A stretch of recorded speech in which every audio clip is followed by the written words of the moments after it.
47 calon haji Maluku Tengah resmi dilepas, usul Wisma Haji mengemuka.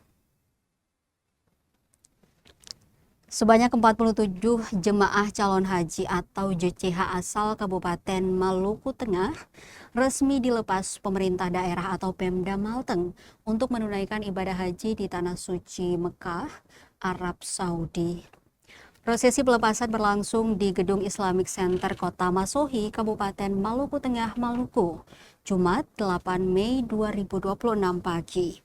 Dalam kesempatan tersebut, para jemaah menyampaikan permintaan khusus kepada pemerintah Kabupaten Maluku Tengah agar membangun Wisma Haji di Kota Masohi.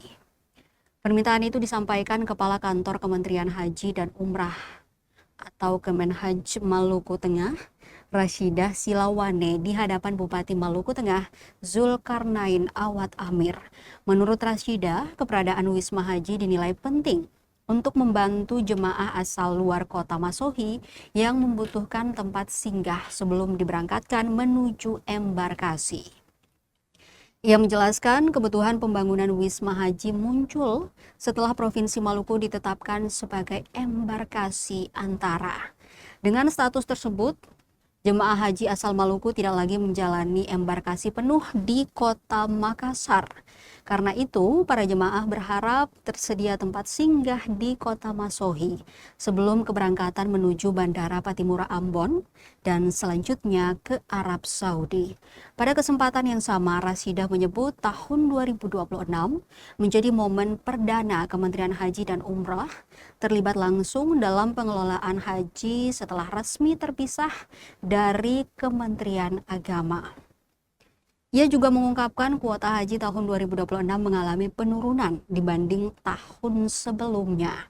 Selain itu, masa antrean keberangkatan haji kini rata-rata mencapai 26 tahun secara nasional. Meski demikian, Rashidah menyampaikan rasa syukur karena para jemaah akhirnya mendapat kesempatan berangkat ke Tanah Suci setelah menunggu cukup lama. Rashidah turut mengingatkan seluruh jemaah agar menjaga sikap selama berada di Arab Saudi dengan menghormati aturan dan budaya setempat. Ia meminta para jemaah menghindari tindakan yang melanggar aturan serta tidak mudah terpengaruh isu yang belum jelas kebenarannya. Di akhir sambutannya, ia berharap seluruh jemaah diberikan kesehatan, kelancaran dalam beribadah, serta kembali ke tanah air sebagai haji yang mabrur. Ya Allah, ya Razzaq, anugerahkanlah kepada mereka haji yang mabrur hingga kembali ke tanah air dan kampung halaman. Ya Allah, selamat pagi dan salam sejahtera. kami berkumpul untuk melepas jamaah dalam haji yang engkau panggil menjadi tamu di tanah suci. Maka dengan segala kerendahan